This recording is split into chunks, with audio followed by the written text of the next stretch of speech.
Assalamualaikum warahmatullahi wabarakatuh. Suasana Dumai masih kental dengan nuansa kampung. Jalanan tanah di kecamatan itu sering becek saat hujan. Sementara di siang hari debu beterbangan menempel di baju siapapun yang lewat. Kehidupan masyarakatnya sederhana. Banyak yang bekerja sebagai petani sawit atau beternak kambing. Namun, beberapa bulan terakhir, keresahan merayap di antara warga. Bukan karena hama, bukan pula karena musim yang tak menentu, melainkan karena serentetan pencurian kambing. Hampir setiap minggu ada saja kabar kambing warga hilang. Kadang hanya 1 ekor, kadang 2, dan anehnya, kambing-kambing itu lenyap tanpa jejak. Seakan ditelan bumi. Orang-orang mulai resah. Suara bisik-bisik di warung kopi tiap malam berisi keluhan dan curiga. "Kambing, aku hilang lagi semalam. Tali kandangnya diputus," keluh Pak Ahmad dengan wajah masam. "Aku pun begitu. Sudah 2 ekor. Kalau begini terus, bisa habis ternakan kita," sahut Pak Salim. "Katanya, ada maling kambing keliling. 2 orang, katanya orang luar kecamatan ini," timpal seorang pemuda. Kecurigaan makin menguat. Warga sepakat untuk berjaga malam. Pos ronda kembali ramai, obor dipasang di sudut jalan, dan anjing-anjing peliharaan mulai dipelihara lebih ketat. Tanggal itu, malam Jumat. Udara lembab, bulan separuh tertutup awan. Sejumlah warga yang berjaga di dekat kandang kambing milik Pak Umar tiba-tiba mendengar suara gaduh. Kambing-kambing mengembik panik, suara kayu patah terdengar. "Woi, ada orang di dalam kandang," teriak salah satu pemuda. Beberapa warga berlari dengan bambu dan parang di tangan. Obor menyala, bayangan menari-neri di tanah basah. Dan, benar saja, 2 lelaki asing sedang berusaha menyeret seekor kambing keluar kandang. Mereka panik melihat warga berdatangan, berusaha kabur, namun terperangkap. Salah satu berhasil dipukul dengan kayu hingga tersungkur. Sementara yang lain tertangkap setelah kepalanya dilempar batu. Kemarahan warga meledak. Selama ini, mereka bersabar. Tetapi kehilangan kambing terus-menerus membuat hati mendidih. Teriakan-teriakan memenuhi udara malam. "Ini dia maling kambing itu. Sudah lama kita dibuat resah. Jangan dikasih ampun. Biar kapok." 2 lelaki itu meronta, memohon ampun, namun warga semakin kalap. Mereka diikat, dipukul, ditendang, hingga darah bercucuran. Rasa kasihan lenyap. Yang tersisa hanyalah dendam atas kerugian yang menumpuk. Pak Umar yang kehilangan kambing paling banyak berteriak lantang, "Bakar saja mereka, biar jadi pelajaran untuk maling lain." Ucapan itu seperti komando. Beberapa pemuda menyiramkan bensin yang entah dari mana didapat. Dan dalam hitungan detik, api menjilat tubuh kedua maling itu. Jeritan mereka menembus malam, melengking, menyayat hati, namun tidak ada yang peduli. Warga hanya menonton. Sebagian malah bersorak. Tubuh mereka menggelepar. Api menari liar, bau daging terbakar memenuhi udara. Hingga akhirnya, kedua maling itu terkapar kaku. Hanya tersisa tubuh hangus yang perlahan padam. Setelah kejadian itu, warga merasa lega. Mereka yakin masalah pencurian kambing akan selesai. 2 mayat maling itu dikuburkan seadanya di tanah lapang dekat perkebunan. Tanpa doa, tanpa kain kafan, hanya gundukan tanah kering. Namun, sejak malam itu, udara di kecamatan itu berubah. Angin yang biasanya sejuk, terasa lebih dingin menusuk. Kambing-kambing sering mengembik tengah malam tanpa sebab. Anjing-anjing melolong panjang, seakan melihat sesuatu yang tak kasat mata. Beberapa warga bahkan bermimpi buruk. Ada yang bermimpi didatangi sosok terbakar. Ada pula yang melihat bayangan putih melampat-lampat di kejauhan. Tapi semuanya masih dianggap kebetulan. Sampai akhirnya, 5 hari setelah kematian 2 maling kambing itu, sesuatu terjadi di pos ronda. Seorang pemuda bernama Budi melihat sosok putih melompat pelan di antara pepohonan dekat kuburan. Ia kira itu kain putih tertiup angin, namun saat diperhatikan, jelas-jelas itu pocong dan jumlahnya 2. Budi ketakutan setengah mati, suaranya tercekat. Malam itu, ia pulang dengan tubuh gemetar, wajah pucat, dan sejak saat itu, kecamatan itu tak pernah lagi tidur nyenyak. Sejak malam, ketika Budi melihat sosok putih, melompat-lompat di dekat kuburan dua maling itu. Perasaan takut mulai menjalar di seluruh kecamatan. Awalnya, hanya Budi yang bercerita, tapi kabar itu cepat menyebar dari mulut ke mulut. Orang-orang yang mendengar kisahnya, sebagian menertawakan, sebagian lagi merinding. "Ah, paling kau salah lihat, Bot.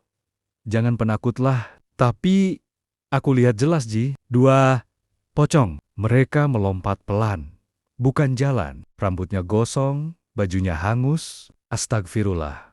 Aku hampir pingsan. Budi tidak main-main. Wajahnya pucat setiap kali menceritakan pengalaman itu. Ia bahkan tak sanggup keluar rumah sendirian saat malam. Namun tak butuh waktu lama, warga lain ikut mengalami kejadian serupa. Jeritan tengah malam, malam ke-6. Setelah kematian maling kambing itu, keluarga Pak Umar terbangun mendengar suara aneh dari kandang. Kambing-kambingnya meraung ketakutan. Kaki-kaki mereka menghentak lantai kayu, seolah ada pemangsa datang. Pak Umar keluar membawa lampu minyak. Di luar, udara dingin menusuk. Angin bertiup pelan, namun membawa bau aneh seperti daging hangus. Ia melangkah hati-hati, lalu terhenti di sudut kandang. Ia melihat sosok putih terikat melompat-lompat pelan. Dari kain kafannya yang gosong, terlihat daging hitam melepuh. Wajahnya tanpa mata, hanya rongga gelap yang mengeluarkan cairan pekat. Pak Umar menjerit sekeras-kerasnya, hingga warga lain berhamburan keluar. Tapi saat mereka tiba, sosok itu sudah lenyap, menyisakan bau gosong dan keming-keming yang berjatuhan ke lantai kandang karena kelelahan. Tak hanya di kandang kambing, teror juga merambah jalanan. Seorang ibu bernama Mak Raya yang pulang dari rumah anaknya malam hari, hampir mati ketakutan. Ia naik sepeda ontel, melewati jalan sepi di tepi kebun sawit. Suasana hening, hanya suara serangga malam. Namun, ketika roda sepedanya berdecit karena rem diinjak, ia mendengar suara lain. Duk, duk, duk, bunyi berat seperti sesuatu melompat di belakangnya. Mak Raya menoleh, jantungnya seakan berhenti. Dua sosok pocong gosong sedang melompat mengikuti dari jauh. Wajah mereka mengerikan, lidah terjulur panjang seperti terbakar. Ia mengayuh sepeda sekencang-kencangnya, hingga terjatuh karena rantai lepas. Dengan tubuh gemetar, ia berlari ke rumah warga terdekat. Ketika mereka keluar membawa obor, sosok itu sudah lenyap. Tapi rantai sepeda Mak Raya tampak berkarat, seolah dilumuri cairan hitam. Teror tak hanya terlihat, tapi juga terdengar. Banyak warga mulai mengaku mendengar suara bisikan di dalam rumah saat tengah malam. Seorang pemuda bernama Hendra menceritakan pengalamannya. "Aku sedang tidur. Tiba-tiba ada yang berbisik di telingaku. Bakar, sakit, kami kembali." Suaranya parau. Bau hangus tercium. Aku terbangun, dan di jendela kulihat kain putih terbakar menempel sebentar, lalu hilang. Kisah Hendra membuat bulu kuduk warga berdiri. Mereka sadar, ini bukan sekadar halusinasi. Dua pocong itu benar-benar kembali menuntut sesuatu. Kepala desa akhirnya mengadakan rapat darurat di balai. Warga berkumpul, wajah mereka tegang. Sebagian bahkan membawa sajadah dan tasbih, seakan tak mau lepas dari doa. Pak Kepala Desa berkata lantang, "Kita sudah buat kesalahan besar, membakar manusia hidup-hidup. Itu dosa. Sekarang mereka gentayangan mencari balas. Kita harus cari jalan keluar sebelum satu kecamatan ini hancur karena teror mereka." Seorang tokoh agama, Ustadz Karim, mengangguk. Arwah orang yang mati teraniaya bisa kembali menuntut, dan cara mereka dibunuh sangat kejam. Mereka tak dimandikan, tak dikafani, apalagi disyalatkan. Itu bisa jadi sebab mereka kembali dalam wujud pocong. Suasana balai menjadi hening. Semua menunduk, diliputi rasa bersalah. Tapi sebagian warga masih keras kepala. "Mereka maling, pantas dapat balasan. Jangan takut sama hantu," sahut seorang pemuda. "Kalau kau berani, coba jaga kuburan itu sendiri malam ini," balas Pak Umar dengan suara gemetar. Tak ada yang menjawab. Malam itu, semua orang pulang dengan hati was-was. Seolah kecamatan itu sudah berubah menjadi lahan kematian yang dipenuhi mata-mata gaib. Teror semakin sering. Hampir tiap malam, Selalu ada yang melihat sosok pocong meloncat di kebun, di jalan, bahkan di halaman rumah. Anjing-anjing melolong sepanjang malam. Bayi-bayi menangis tanpa sebab, dan orang-orang dewasa jarang berani keluar setelah maghrib. Bau gosong seperti daging terbakar seolah menempel di udara kecamatan itu. Warga sadar, mereka bukan hanya melihat pocong, tapi juga sedang dihantui oleh dendam dua arwah yang mati dengan cara paling mengerikan. Dan itu baru permulaan. Malam ketujuh, setelah kematian, dua maling kambing itu menjadi malam yang tak akan pernah dilupakan warga kecamatan tersebut. Hujan rintik-rintik turun sejak maghrib, membasahi tanah merah dan membuat jalan licin. Suasana kampung lebih sepi dari biasanya. Tidak ada anak kecil bermain petak umpet. Tidak ada ibu-ibu duduk di teras sambil mengupas sayur. Semua orang memilih berdiam di dalam rumah. Namun, beberapa pemuda tetap berjaga di pos ronda. Mereka membawa kopi dan rokok, berusaha mengusir rasa kantuk dan takut. Di antara mereka ada Budi, Joni, dan Rahmat. "Kau yakin tadi malam kau lihat pocong itu lagi?" tanya Rahmat sambil menyalakan rokok. "Iya, Mat. Aku lihat jelas, melompat di dekat kebun Pak Umar. Tapi waktu aku teriak, dia lenyap," jawab Budi dengan suara bergetar. "Jangan-jangan kita cuma menakut-nakuti diri sendiri," sela Joni. Meski wajahnya sendiri tampak pucat, tiba-tiba suara kambing mengembik terdengar dari arah kandang. "Pak Salim."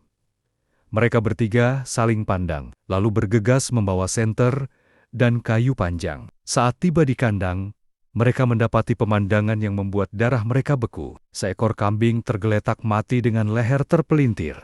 Mulutnya berbusa. Di sampingnya, berdiri sosok pocong dengan kain putih, gosong, berlubang-lubang. Dari tubuhnya menetes cairan hitam pekat yang berbau busuk. Sosok itu tidak bergerak, hanya menatap mereka dengan wajah hangus tanpa bola mata. Dari mulutnya terdengar suara desis. "Saaki. Api. Panas. Kalian. Bakar." Budi langsung jatuh terduduk. Tubuhnya gemetar. Rahmat mencoba berani melangkah maju, namun senter di tangannya berkedip-kedip. Lalu padam, suasana makin mencekam. Joni berteriak memanggil warga, "Pocunggong!" Suaranya memecah hujan malam. Pocong itu meloncat sekali. Jaraknya mendekat setengah meter. Semua pemuda berlarian tanggang lenggang menuju pos ronda, meninggalkan kandang dan kambing mati itu. Tidak butuh waktu lama, kabar tentang penampakan itu menyebar ke seluruh kampung. Esok harinya, warga berbondong-bondong melihat kandang Pak Salim. Bau busuk masih tercium, dan kambing mati itu tampak gosong sebagian tubuhnya, seolah terbakar dari dalam. Pak Salim menangis. Itu kambing kesayangannya, satu-satunya yang tersisa setelah dua ekornya dicuri beberapa bulan lalu. "Kenapa harus begini? Ya Allah, apa salah kami?" ratapnya. Warga lain hanya bisa menunduk. Mereka sadar, ini bukan lagi cerita bohong. Pocong pertama benar-benar menampakkan diri dengan lebih nyata. Sementara itu, Mak Raya yang sebelumnya sudah diganggu di jalan sepi, kali ini mengalaminya lebih parah. Malam itu, ia sedang berdoa sebelum tidur. Tiba-tiba, suara pintu rumahnya diketuk keras. Duk, duk, duk. Dengan hati-hati ia membuka sedikit, berharap mungkin tetangganya yang datang. Namun, begitu pintu terbuka, sosok pocong gosong itu berdiri di teras rumahnya. Wajahnya penuh luka terbakar, dan dari lubang matanya mengalir darah hitam. Mak Raya menjerit histeris dan langsung pingsan. Saat tetangganya datang karena mendengar teriakannya, mereka menemukan Mak Raya tergeletak di lantai dengan busa keluar dari mulutnya. Untungnya ia masih hidup, tapi sejak itu Mak Raya tidak pernah berani keluar rumah saat malam. Melihat teror semakin nyata, Ustadz Karim memutuskan untuk mengambil tindakan. Malam harinya, ia ditemani beberapa warga mendatangi kuburan tempat dua maling itu dikubur. Mereka membawa air yasin, doa-doa, dan niat untuk memohon ampunan bagi arwah tersebut. Kuburan itu sepi, hanya diterangi lampu Petromax. Namun saat doa baru dimulai, angin kencang tiba-tiba bertiup, bau hangus menyengat hidung. Dan dari balik pepohonan, sosok pocong pertama muncul. Ia melompat perlahan, suaranya melengking. "Kalian bunuh kami. Sakit, api, panas. Beberapa warga menjerit dan berlari. Ustadz Karim tetap duduk, membaca ayat-ayat Al-Quran dengan suara lantang. Pocong itu mendekat. Namun setiap kali bacaan semakin keras. Tubuh pocong itu seperti berasap dan melangkah mundur. Akhirnya, sosok itu menghilang ke dalam kegelapan, meninggalkan bau busuk dan hawa dingin yang menusuk tulang. Ustadz Karim berdiri dengan wajah pucat. Ini baru satu. Arwah yang satunya pasti akan ikut menampakkan diri. Kita harus bersiap. Teror ini belum berakhir. Malam itu menjadi bukti pertama bagi warga bahwa apa yang mereka hadapi bukan sekadar bayangan atau ketakutan semu. Pocong pertama telah menunjukkan dirinya secara nyata, menebarkan teror dengan membunuh kambing, menampakkan diri di rumah warga, hingga menghadang orang-orang yang berdoa. Kecamatan itu kini bagaikan hidup di bawah bayang-bayang maut. Tidak ada yang berani keluar rumah selepas Isya. Suara-suara aneh, bisikan, bau hangus, dan penampakan samar menjadi bagian dari malam mereka. Dan semua orang sadar, ini baru permulaan. Pocong kedua, yang belum muncul, pasti akan lebih menyeramkan. Malam-malam mencekam terus berlangsung di kecamatan itu. Setelah pocong pertama memperlihatkan wujudnya dengan jelas, warga semakin dicekam ketakutan. Mereka tahu, masih ada satu lagi arwah maling kambing yang dibakar, dan entah kapan ia akan ikut muncul. Hari ke-10, setelah kematian dua maling itu, suasana desa lebih sunyi dari biasanya. Jalan-jalan seakan mati. Tak ada suara orang mengobrol di teras. Bahkan anak-anak pun tak lagi berani bermain petak umpet. Semua orang menutup pintu dan jendela lebih awal. Namun, malam itu, sesuatu yang lebih mengerikan terjadi. Sekitar pukul 11 malam, sekelompok pemuda yang sedang berjaga mendengar suara jeritan panjang dari arah ladang sawit. Mereka saling berpandangan. Sebagian ingin lari, tapi rasa penasaran membuat mereka tetap bertahan. Dengan membawa obor dan senter, mereka berjalan pelan ke arah ladang. Semakin dekat, bau hangus tercium makin kuat. Bau itu menusuk hidung, bercampur dengan bau amis darah. Tiba-tiba, salah seorang pemuda berteriak, "Astagfirullah!" Di tengah ladang sawit.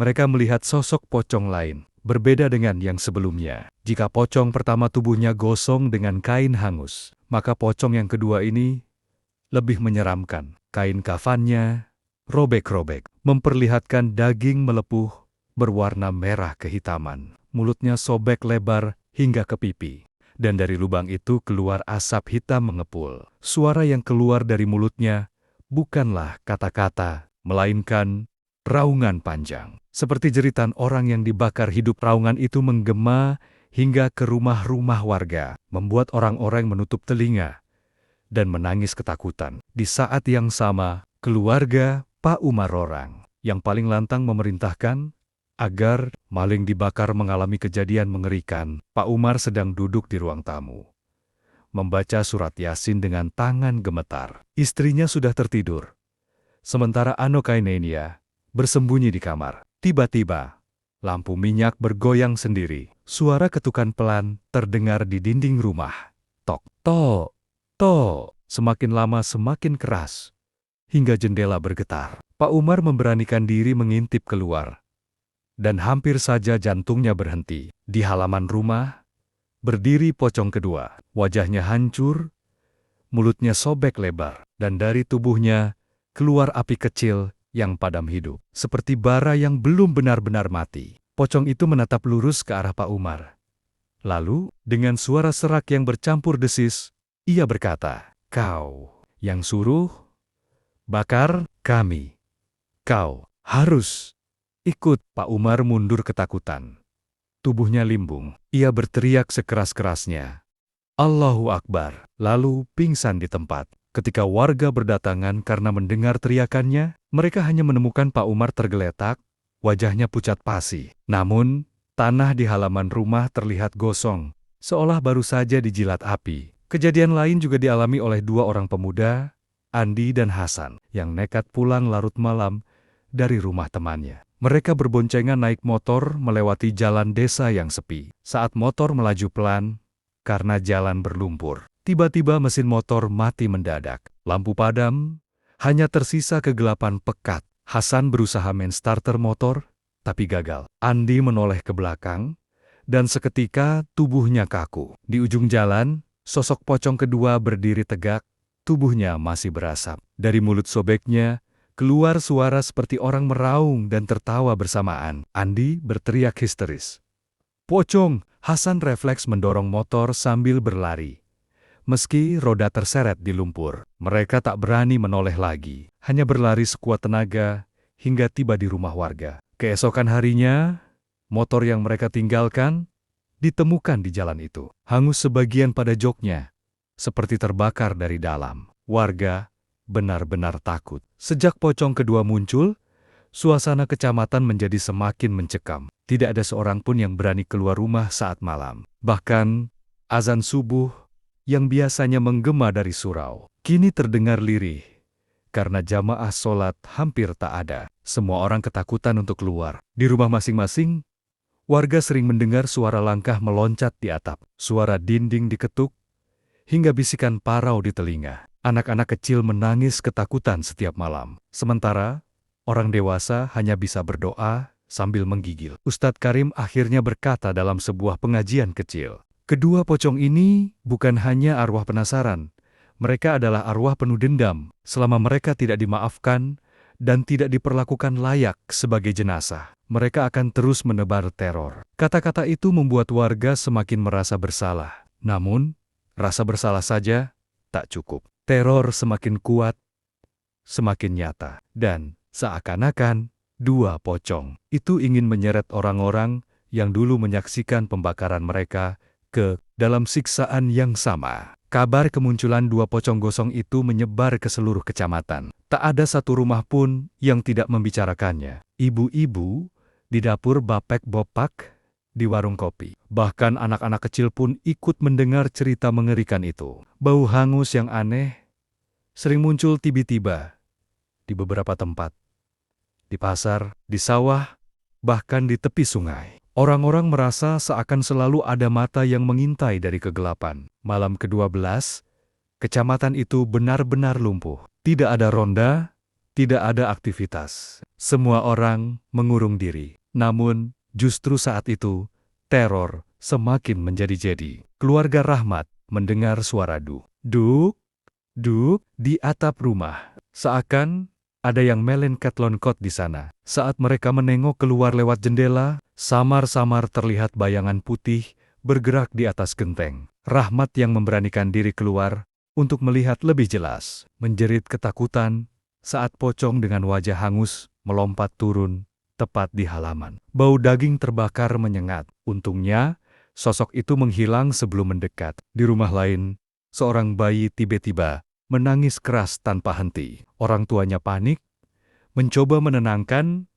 namun gagal. Sampai akhirnya, sang ibu melihat ke arah jendela dan mendapati pocong kedua sedang menatap dengan mulut sobeknya. Ia langsung menutup tirai sambil menangis, memeluk bayinya erat-erat. Keesokan harinya, banyak warga berkumpul di balai desa dengan wajah lesu. Mereka tak tidur semalaman. "Kalau begini terus, kita bisa mati ketakutan," keluh seorang bapak tua. "Kenapa mereka tidak pergi-pergi? Apa yang harus kita lakukan?" sahut yang lain. Ustadz Karim menghela napas panjang. "Mereka butuh dimandikan, dikafani, disyalatkan. Mereka tidak diterima karena cara kematiannya kejam. Kita harus perbaiki itu. Kalau tidak, kecamatan ini akan terus diteror." Namun, sebagian warga menolak keras. "Mereka maling, tidak pantas diperlakukan seperti jenazah baik-baik." Perdebatan memanas. Dan sementara mereka berdebat, dua pocong itu semakin kuat. Malam ke-14, giliran desa A yang merasakan teror terparah. Hujan deras turun sejak sore, petir menyambar, dan listrik padam. Pak Jali, seorang peternak kambing, mendengar suara gaduh dari kandangnya. Saat ia berlari keluar dengan lampu minyak, ia mendapati semua kambingnya mati. Leher mereka terpelintir, tubuh mereka gosong sebagian. Di tengah kandang, pocong pertama berdiri tegak, menatapnya. Dari mulutnya keluar suara parau. Kambing Kambing, panas, api. Pak Jali menjerit dan jatuh pingsan. Warga yang datang kemudian hanya menemukan kambing-kambing mati.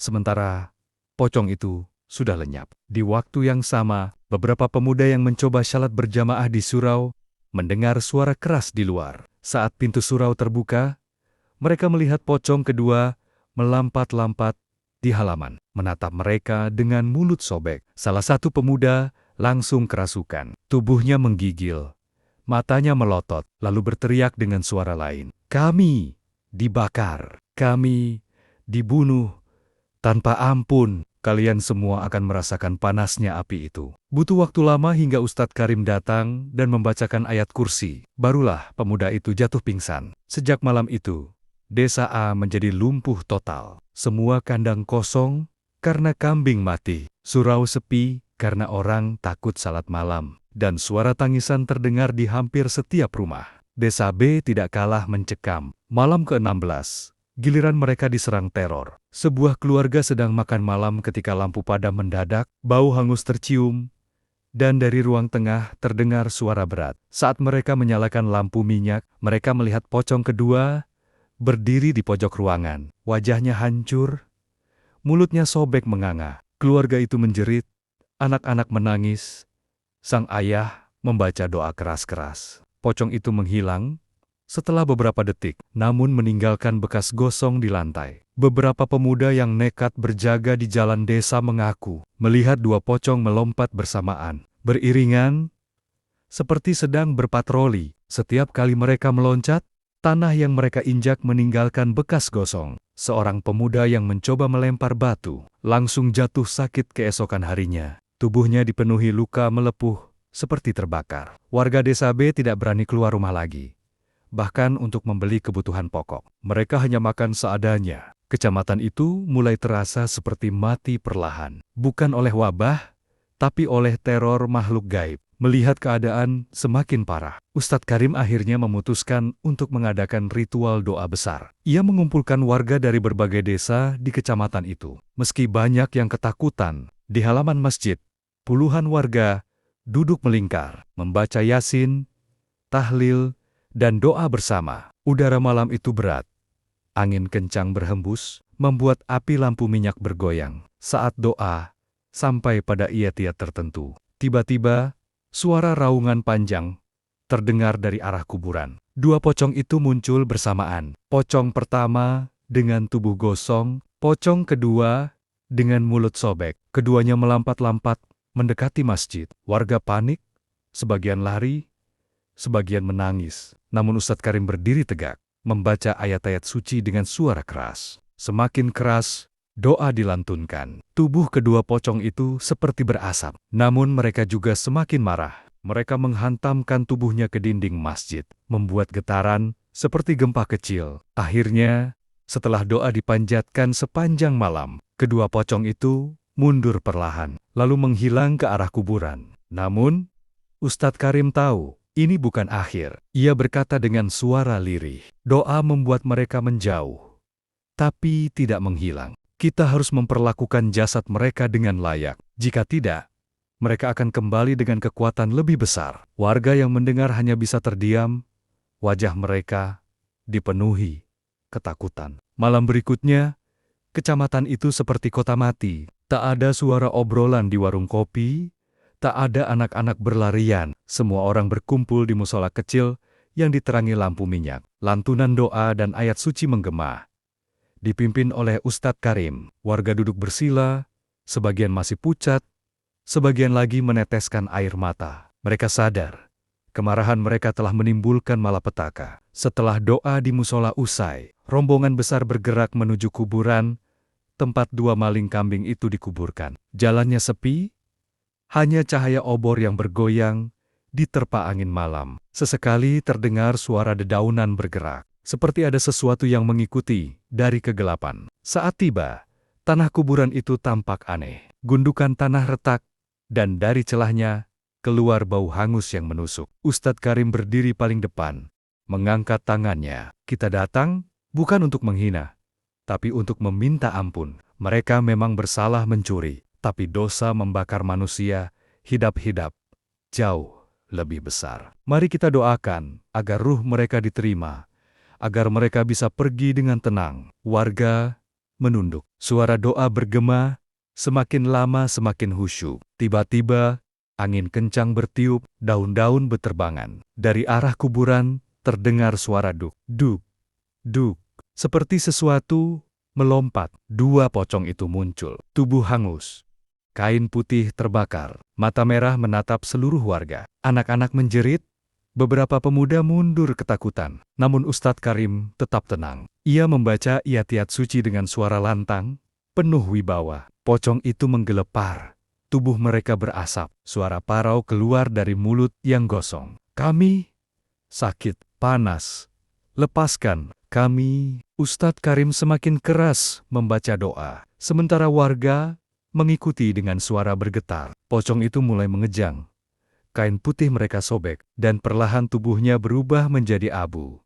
Terhempas angin malam, bau hangus menghilang, suasana kembali hening. Warga menunduk, sebagian menangis. Mereka tahu, dua arwah itu akhirnya pergi. Namun rasa bersalah tetap melekat. Pak Lurah berucap lirih, ini pelajaran untuk kita semua. Jangan pernah lagi main hakim sendiri. Apapun dosanya, biarlah hukum Allah dan hukum negara yang menentukan. Kita hanya manusia. Sejak malam itu, kecamatan itu kembali tenang. Tak ada lagi pocong melompat di atap.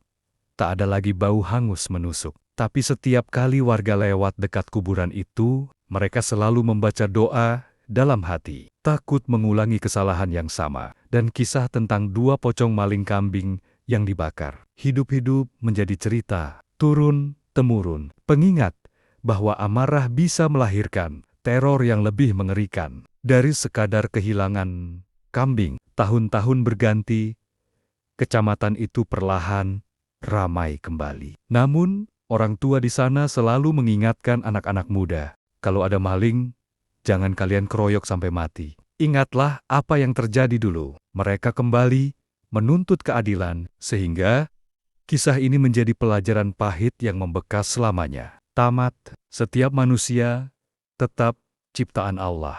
Sekalipun mereka pencuri, mereka tetap berhak diperlakukan sebagai manusia. Kematian dengan cara kejam membuat ruh mereka gelisah. Tidak diterima bumi dan langit. Sekian cerita yang saya sampaikan, dan terima kasih untuk para pendengar dan teman-teman yang mendukung. Apabila ada kesalahan dalam penyampaian, mohon dimaafkan. Terima kasih dan sehat selalu.